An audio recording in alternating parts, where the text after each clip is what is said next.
प्रभू येशू ख्रिस्ताच्या नावामध्ये मी पुन्हा एक वार आपल्या सर्वांचं आजच्या प्रातःकाळच्या मननामध्ये या ठिकाणी स्वागत करत आहे. आजच्या मननासाठी असणारा जो शास्त्रभाग आहे तो आहे लूकऋत शुभवर्तमान याचा 15वा अध्याय आणि त्याचं 7वं वचन. त्या ठिकाणी म्हटलेलं आहे, त्याप्रमाणे ज्यांना पश्चातापाची गरज नाही अशा 99 नीतिमानांबद्दल होणाऱ्या आनंदापेक्षा पश्चाताप करणाऱ्या एका पापी माणसाबद्दल स्वर्गात अधिक आनंद होईल, हे मी तुम्हाला सांगतो. येशू ख्रिस्त या ठिकाणी या असणाऱ्या भटकलेल्या मेंढराच्या दाखल्याच्या द्वारे किंवा या असणाऱ्या हरवलेल्या मेंढराच्या दाखल्याच्या द्वारे काही सत्य आमच्यासमोर तो ठेवत आहे. अनेक वेळेस आम्ही ज्यावेळेस ही घटना आम्ही ज्यावेळेस वाचत आहोत किंवा त्याच्यावर अनेक संदेश आम्ही देवाच्या सेवकांकडून ऐकलेले आहेत. हाच शास्त्रभाग आम्हाला मत्तयाचा असणारा 18वा अध्याय आणि त्याच्या 12व्या वचनापासून ते 14व्या वचनापर्यंत आम्हाला मत्तयाच्या शुभवर्तमानामध्ये पाहायला मिळतो. कोणी एका देवाच्या सेवकानं किंवा जे कॉमेंट्रीज लिहिणारे देवाचे सेवक आहेत, अभ्यासक आहेत, त्यांनी लूकऋत शुभवर्तमानाच्या ह्या असणाऱ्या 15व्या अध्यायाविषयी एका ठिकाणी म्हटलेलं आहे, the gospel in the gospel. So शुभवर्तमानामध्ये शुभवर्तमान जर आम्हाला जाणून घ्यायचं असेल तर लूकऋत शुभवर्तमानाचा असणारा हा 15वा अध्याय मनुष्याच्या जीवनासाठी अतिशय मार्मिक आहे असं त्यांचं त्या ठिकाणी म्हणणं आहे. येशूवर जर आम्ही बघितलं तर पहिल्या 2 वचनांमध्ये सदुकी आणि परुषी त्याचं वक्तव्य ऐकण्यासाठी, त्याची स्टेटमेंट्स ऐकण्यासाठी त्या ठिकाणी जमलेले आहेत. जर पहिलं आणि दुसरं वचन 15व्या अध्यायाचं जर आम्ही वाचलं, त्या ठिकाणी असं म्हटलेलं आहे, सर्व जकातदार व पापी यांचे ऐकावयास त्याच्याजवळ येत होते. त्याचे ऐकावयास त्याच्याजवळ येत होते. तेव्हा परुषी व शास्त्री ही अशी कुरकुर करू लागले की हा पाप्यांना जवळ करून त्यांच्याबरोबर जेवतो. हा दोषारोप येशू ख्रिस्तावर त्या ठिकाणी लादण्यात आला किंवा लावण्यात आलेला आहे. आणि त्या असणाऱ्या आरोपाचं खंडन करण्यासाठी येशू ख्रिस्त आता त्या ठिकाणी एक उदाहरण घेतो, एक घटना घेतो, त्या यहुद्या प्रांतामध्ये होत असणारी घटना, आणि त्या घटनेच्या द्वारे त्या ठिकाणी त्यांना ती सत्यता प्रकट करत आहे. आणि म्हणून जे दाखले येशू ख्रिस्त पवित्र शास्त्रामध्ये सांगत आहे त्याच्यामध्ये एक आमच्या आत्मिक जीवनाची एक सत्यता दडलेली आहे. आणि ती सत्यता येशू ख्रिस्त अतिशय सुंदर रीतीने तो त्या ठिकाणी लोकांना सांगत आहे, लोकांच्या समोर ती ठेवत आहे. आणि म्हणूनच येशू ख्रिस्ताच्या पाठीमागं चालणाऱ्या अनुयायांची संख्या आम्हाला त्या ठिकाणी जास्त दिसत आहे. कारण येशू ख्रिस्त त्यांच्या मनाचा ठाव घेणारा होता. येशू ख्रिस्त त्यांच्या मनातलं बोलणारा होता. येशू ख्रिस्ताचं असणारं वक्तव्य, येशू ख्रिस्ताची असणारी कृती ही वरपांगी कृती नव्हती. येशू ख्रिस्ताची कृती ही स्वकेंद्रित कृती नव्हती. तर ज्या लोकांची जी पर्टिक्युलर स्पेसिफिक जी नीड आहे त्या गरजेला जाऊन भिडणारी त्याची कृती होती. आणि म्हणून त्याच्या पाठीमागं झुंडीच्या झुंडी येत होत्या. मला माहीत नाही, मी कुठल्या तरी एका पुस्तकामध्ये वाचलेले, why Jesus were surrounded with multitude because he was right in his attitude. So त्याच्या ॲटिट्यूडमध्ये तो योग्य असल्यामुळं तो मल्टिट्यूड्स म्हणजे जे झुंडीच्या झुंडी म्हटलेले मल्टिट्यूड्सच्या समवेत त्या ठिकाणी आम्हाला येशू ख्रिस्त पाहायला मिळतो. सो त्याच्याकडे आपण जास्त लक्ष केंद्रित करणार नाही. पण ज्यावेळेस ह्या भटकलेल्या मेंढराकडे, ज्यावेळेस ह्या असणाऱ्या वृत्तांताकडे, ह्या दाखल्याकडे जर आपण पाहत आहोत किंवा ह्या उदाहरणाकडे ज्यावेळेस आम्ही पाहत आहोत, येशू ख्रिस्तावर आता एक लेबल लावून दिलं की तू पाप्यांबरोबर जेवणार आहे. यहुदी कल्चरमध्ये जर एखाद्या व्यक्तीच्या जीवनामध्ये जर एखादं नेगेटिव्ह गोष्ट जर ती सदुकी पुरुषांकडनं किंवा त्या काळातल्या असणाऱ्या जे धर्मपुढारी आहेत त्यांच्याकडून जर एखादा जर ठपका लावला गेला तर ते अतिशय कठीण असायचं की ती जी गोष्ट आहे ती त्याच्यापासून स्वतःला विभक्त करणं. आणि जे ह्या ठिकाणी आता येशूविषयी बोललेलं आहे ते अतिशय कठीण आहे. आणि म्हणून येशू ख्रिस्त या सगळ्या गोष्टींना खंडन करत असताना प्रत्येक वेळेस येशू ख्रिस्ताला एक व्यक्ती म्हणून बऱ्याच गोष्टींना त्या ठिकाणी सामोरं जावं लागलं, बऱ्याच चॅलेंजेसला सामोरं जावं लागलं. मग एक ख्रिस्ती व्यक्ती या नात्याने, जो मी येशू ख्रिस्तावर विश्वास ठेवतो, येशू ख्रिस्ताच्या मागे चालतो, एक ख्रिस्ती व्यक्ती म्हणून ह्या जगात वावरत असताना प्रत्येक वेळेस आम्हाला कठीण समस्येला तोंड आम्हाला द्यावं लागतं. आणि अनेक वेळेस होतं काय की ह्या ज्या गोष्टी आहेत त्या आम्हाला नाशाकडं खेचत राहतात. सो आज आम्ही हेच बघणार आहोत की जे भटकलेलं मेंढरू आहे, जे मुख्य मार्ग सोडून वेगळ्याच मार्गाकडं वळालेलं मेंढरू आहे, ते जे आहेत त्याच्या जीवनामध्ये ही कठीणता का आली. त्याच्या अगोदर त्या ठिकाणी येशू ख्रिस्त 4थ्या वचनामध्ये म्हणजे लूक 15:4 मध्ये एक प्रश्न विचारतो. आणि तो प्रश्न हा आहे की तुमच्यामध्ये असा कोण मनुष्य आहे की त्याच्याजवळ 100 मेंढरे असता त्यातून एक हरवले तर 99 रानात सोडून देऊन तो हरवलेले सापडेपर्यंत तो त्याचा शोध करीत नाही. येशू ख्रिस्ताने फार सुंदर प्रश्न ह्या ठिकाणी केला की असं कोण आहे तुमच्यामध्ये की तुमच्याकडे 100 मेंढरं आहेत, पण एक मेंढरू जर हरवलं तर त्या 99ला तुम्ही त्या ठिकाणी ठेवता आणि त्या एका मेंढराचा शोध करण्यासाठी जाता.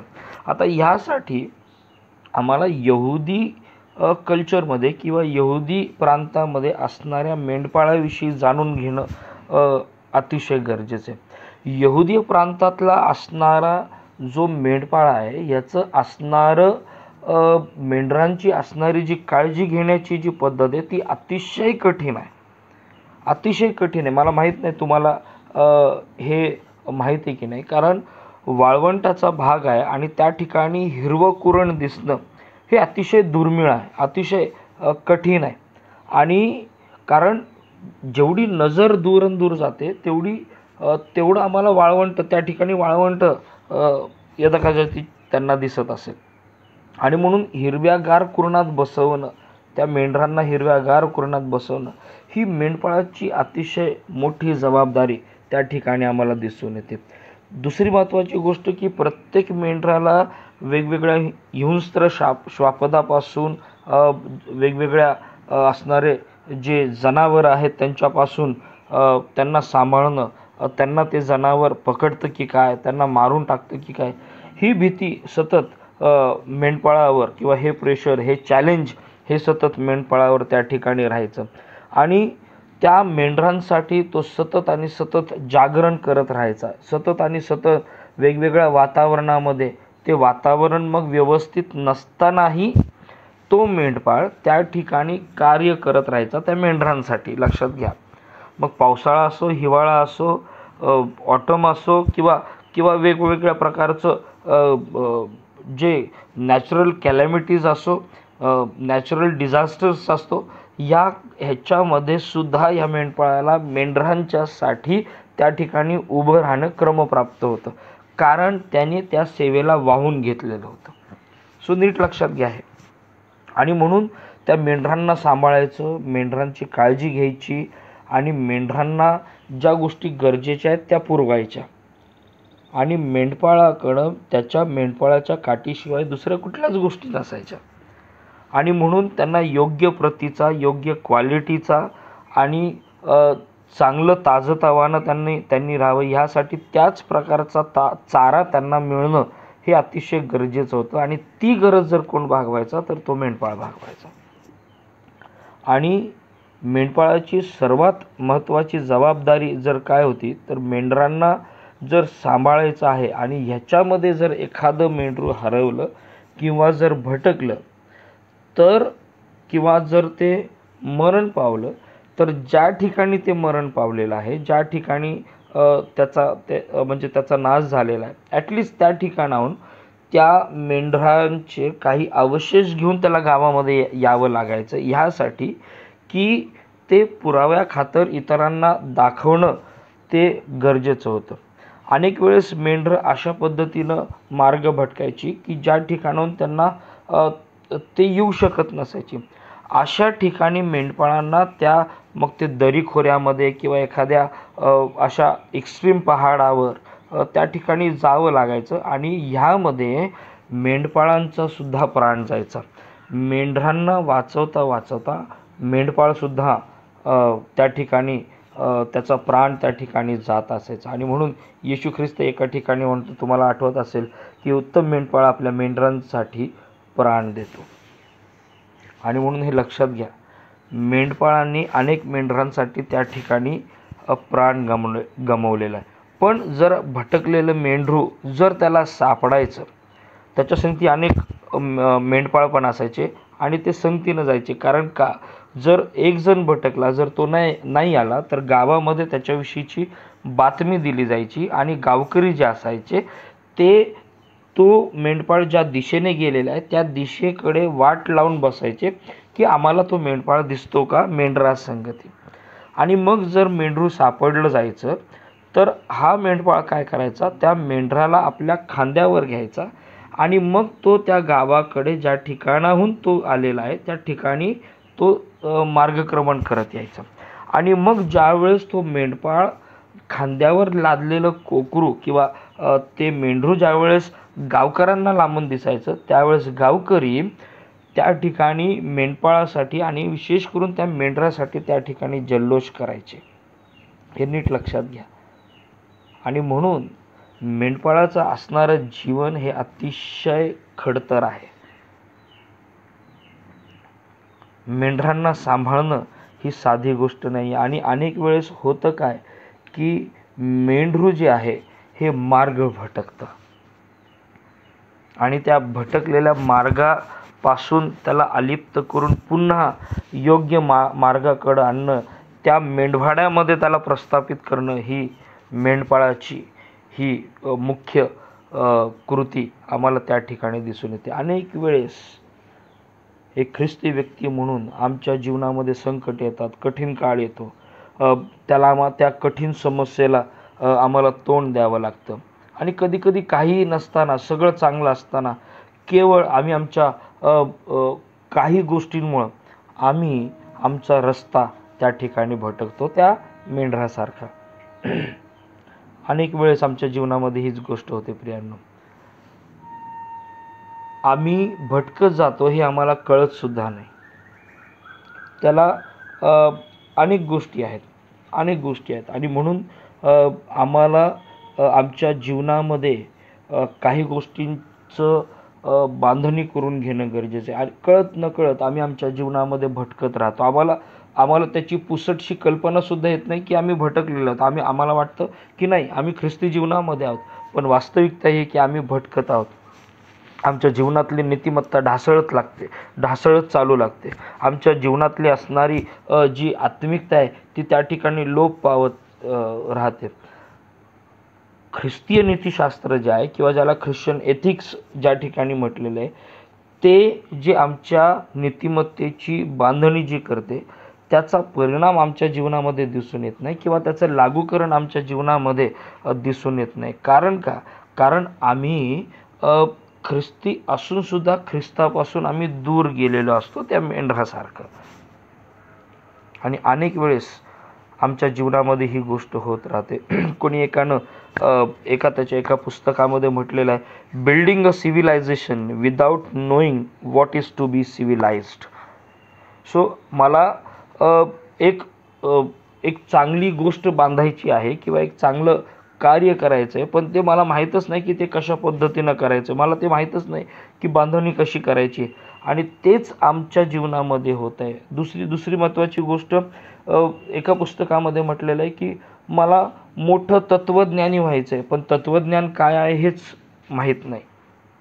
त्याचप्रमाणे आम्ही तारणाविषयी बोलतो, आम्ही तारणाविषयी सांगतो, पण अनेक वेळेस तारण आमच्या जीवनामध्ये आहे, तारणाचा अनुभव आमच्या जीवनामध्ये हेच आम्हाला माहीत नाही. We are not yet confirmed about our salvation. So हे समजून घेणं खूप गरजेचं आहे. आम्हाला ड्रायव्हिंग माहीत नाही, पण आम्ही ड्रायव्हिंग करण्याच्या तयारीमध्ये आहोत.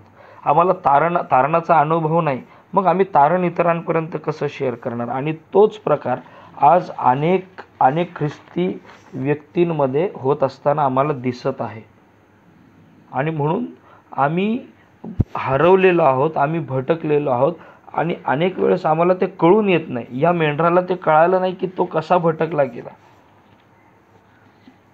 आणि म्हणून बऱ्याच गोष्टी आहेत. सगळ्यात पहिली गोष्ट की आम्ही भटकणं याचा अर्थ देवाच्या सत्यतेला आम्ही नाकारणं. देवाची सत्यता आम्ही त्या ठिकाणी नाकारतो. देवाच्या वचनाची सत्यता आम्ही त्या ठिकाणी त्याचा अस्वीकार करतो आणि म्हणून आम्ही भटकले जातो. योहान 8:31 मध्ये म्हटलेले, सत्य तुम्हास समजेल आणि सत्य तुम्हास बंधमुक्त करेल. येशू ख्रिस्त योहान 14:6 मध्ये म्हणतो, मार्ग, सत्य आणि जीवन मीच आहे. आणि बहकणं देवाच्या वचनापासून, ख्रिस्ताच्या समक्षतेपासून आम्हाला नाशाकडे घेऊन जातं, आम्हाला मरणाकडे घेऊन जातं. So lostness is compared to death, lostness is compared to destruction. So हे लक्षात घ्या.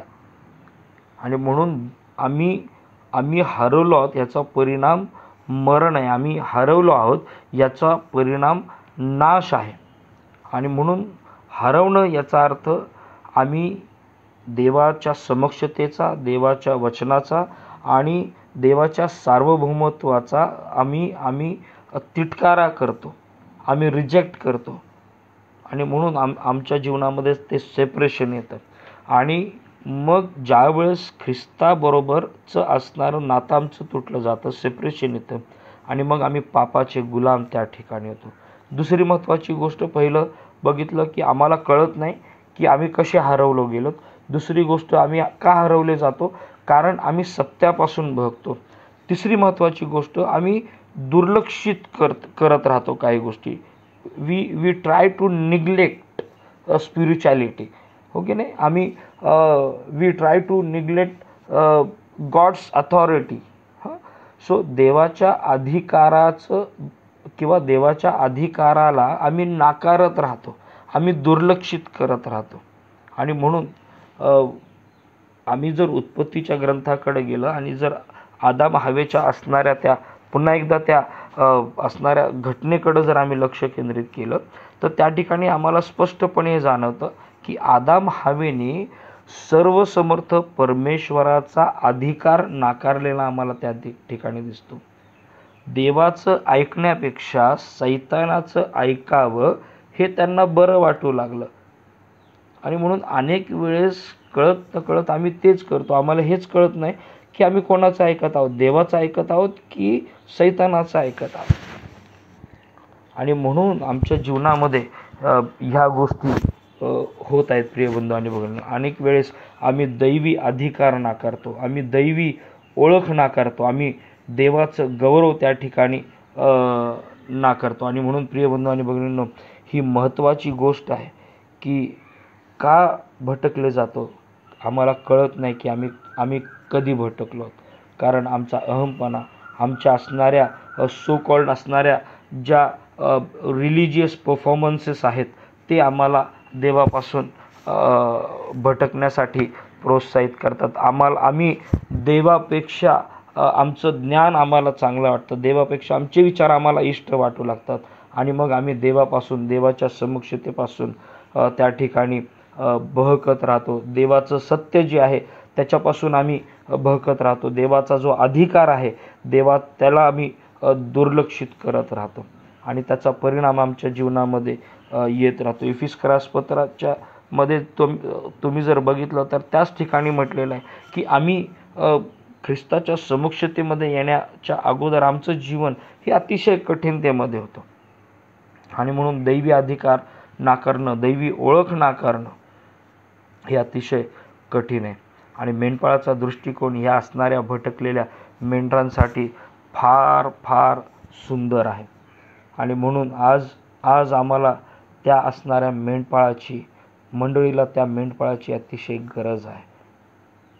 जे मेंढपाळ प्रामाणिकपणे सेवा करत आहेत, जे मेंढपाळ प्रामाणिकपणे आपल्या प्राणाची आहुती देत आहेत, जे मेंढपाळ सतत आणि सतत आपल्या मेंढरांचा विचार करत आहेत.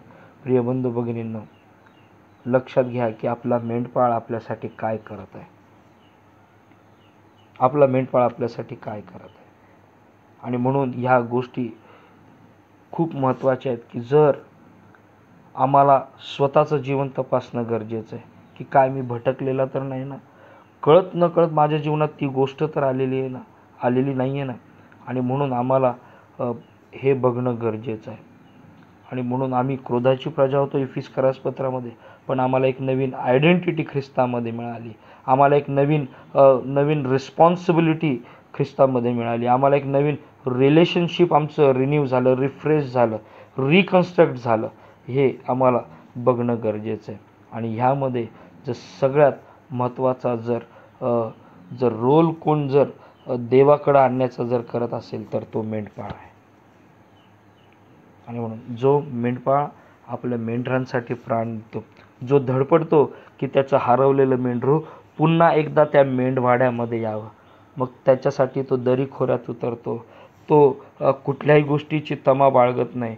तो रात्रीचा विचार करत नाही, तो दिवसाचा विचार करत नाही, तो कोण मला काय बोलतं ह्याचा विचार करत नाही. मेंढरू त्याच्या संगती कसं वागत आहे त्याचा तो विचार करत नाही. त्याला फक्त एकच माहीत आहे की जे हरवलेलं मेंढरू आहे ते मला मेंढवाड्यामध्ये आणणं गरजेचं आहे. आणि म्हणून एकच विचार त्याच्या मनामध्ये असतो, जे हरवलेलं आहे ते अतिशय मौल्यवान आहे आणि त्याला मेंढवाड्यामध्ये आणणं गरजेचं आहे. तिसरी महत्त्वाची गोष्ट, त्याला हे माहीत असतं की माझं जे हरवलेलं मेंढरू आहे त्याला मला पुन्हा एकदा तीच ओळख द्यायची आहे जी ओळख त्याला त्या 100 मेंढरांमध्ये होती. त्या 100 मेंढरांमध्ये, त्या असणाऱ्या 99 मेंढरामध्ये 100रावं मेंढरू म्हणून मला पुन्हा एकदा तीच ओळख ह्या माझ्या मेंढराला द्यायची आहे. आणि त्याच्यासाठी जर कठीणतेमध्ये जर कोण उतरतो तर तो मेंढपाळ उतरतो. म्हणून प्रिय बंधू आणि भगिनींनो, जो मेंढपाळ आपली काळजी घेतो, जो मेंढपाळ आपल्या जीवनाच्या संबंधाने जागरूक आहे, त्या मेंढपाळ जो विचार करतो की ह्या मेंढराचा नाश होणार नाही, ज्याच्यासाठी तो खटपट करत आहे, धडपड करत आहे. प्रिय बंधू आणि भगिनींनो, किती दिवस आम्ही भटकत राहणं हे कठीण आहे. आणि म्हणून प्रिय बंधू आणि भगिनींनो, लूक 19मध्ये जर आम्ही बघितलं आणि त्याच्या 10व्या वचनामध्ये जर आम्ही पाहिलं तर त्या ठिकाणी म्हटलेलं, कारण मनुष्याचा पुत्र हरवलेले शोधावयास व तारावयास आला आहे. योहानकृत सुवार्ता त्याचा 10वा अध्याय आणि त्याच्या 11व्या वचनामध्ये जर आम्ही बघितलं तर त्या ठिकाणी स्पष्टपणे तो म्हणत असताना म्हणतो, मीच उत्तम मेंढपाळ आहे. उत्तम मेंढपाळ मेंढराकरिता आपला प्राण देतो. प्रिय बंधू आणि भगिनींनो, उत्तम मेंढपाळ आपल्या मेंढराकरिता प्राण देतो. सो आजचं डिवोशन, आजच्या ह्या सकाळच्या वेळेस मी तुम्हाला एनकरेज करेन की कळत न कळत हा विचार करा की काय मी हरवलो तर नाही. मी देवाची सेवा करत आहे, देवाच्या संपर्कामध्ये मी कदाचित असेल, पण काय ह्याच्यामध्ये माझ्या अहंपणामुळे सत्यतेला न स्वीकारता काय मी देवासंगती माझं नातं दृढ करू शकतो का, आम्हाला कळत नाही. आणि म्हणून ह्या गोष्टी आम्हाला नाशाकडे घेऊन जातात. पण ज्यावेळेस आम्ही देवाशी संलग्न राहतो, देवाच्या कनेक्टिव्हिटीमध्ये राहतो, त्यावेळेस तो मेंढपाळ आम्हाला एक ट्रू आयडेंटिटी देतो, आम्हाला पुन्हा एकदा त्याच्या मेंढवाड्यामध्ये आणतो, त्याच्या सहभागितेमध्ये आणतो आणि आमच्यासाठी स्वर्गामध्ये आनंद होतो. हे बंधू आणि भगिनींनो, फार मोठं कार्य मेंढपाळ त्या ठिकाणी भटकलेल्या मेंढरासाठी करतो. आणि म्हणून तुमचं आणि माझं आद्य कर्तव्य आहे की त्या मेंढपाळाला बिलगून राहणं, जो मेंढपाळ मेंढराकरिता प्राण देतो. प्रार्थना करू. प्रभुदेव बापा, आम्ही तुझे आभार मानतो की प्रभू, तू आमच्या जीवनामध्ये असे काही लोक दिलेले आहेत की जे आमच्यासाठी कष्ट घेतात. तू आमच्यासाठी असे सेवक दिलेले आहेस की जे आपल्या प्राणाची आहुती आमच्यासाठी देत आहेत. आपलं सर्वस्व बाजूला टाकून ते आमच्या आत्मिक जीवनासाठी झटत आहेत. प्रभू, धन्यवाद देतो, तुझे आभार मानतो प्रभू. आम्हाला तारण माहीत नव्हतं, पण प्रभू त्या सेवकांच्या जीवनाकडे बघितल्यानंतर प्रभू ते तारण आम्हाला कळालं. प्रभू जे आम्हाला माहीत नव्हतं की ख्रिस्ती जीवन कसं असतं, पण त्यांच्याकडे बघितल्यानंतर आम्हाला कळतं की ख्रिस्त हा तारणारा आहे. प्रभू आम्ही धन्यवाद देतो तशा सेवकांबद्दल, धन्यवाद देतो त्या पाळकांबद्दल प्रभू, की ज्यांनी अद्भुत अशा पद्धतीनं आमच्या जीवनामध्ये कार्य केलं, ज्याने ख्रिस्त दाखवला, ज्याने तारण दाखवलं प्रभू, ज्याने आम्हाला अध्यात्माचे धडे प्रभूजी रोज आणि रोज दिले. प्रभू आम्ही त्या सेवकांबद्दल तुझे आभार मानतो. प्रभू आम्ही तुझे आभार मानतो की तू आमचा उत्तम मेंढपाळ झालास. आम्ही तुझे आभार मानतो की प्रभू आम्ही भटकलेलं असताना, आम्ही वेगळ्या मार्गाला गेलेलं असताना तू आम्हाला त्या ठिकाणाहून काढलंस आणि आम्हाला स्वर्गीय राज्याचं वारीस तू केलंस, वाटेकरी केलंस. देवबापा आम्ही आमचं समर्पण तुझ्या हातात करतो, प्रार्थना करतो तुझी दया तुझी कृपा तू दे. या कठीण काळामधून प्रभू आम्ही जात असताना आम्हा प्रत्येकाचं जीव आत्मेश्वराचं संरक्षण तू कर आणि तुझ्या नावाला गौरव प्राप्त करून घे. पुन्हा एक वार देवबापा सर्व काही तुझ्या हातामध्ये समर्पित करतो. जे नोकरदार वर्ग आहेत, जे कामावर जाणार आहेत, घरी आहेत, जे आजारी वयोवृद्ध आहेत, लहान थोर आहेत, त्या प्रत्येकाचं जीव आत्मेश्वराचं संरक्षण तू कर. प्रभू येशूच्या नावामध्ये प्रार्थना केली म्हणून तू ऐक. आमेन. देवबापा आजचा दिवस आपल्या सर्वांच्यासाठी आशीर्वादाचा करू.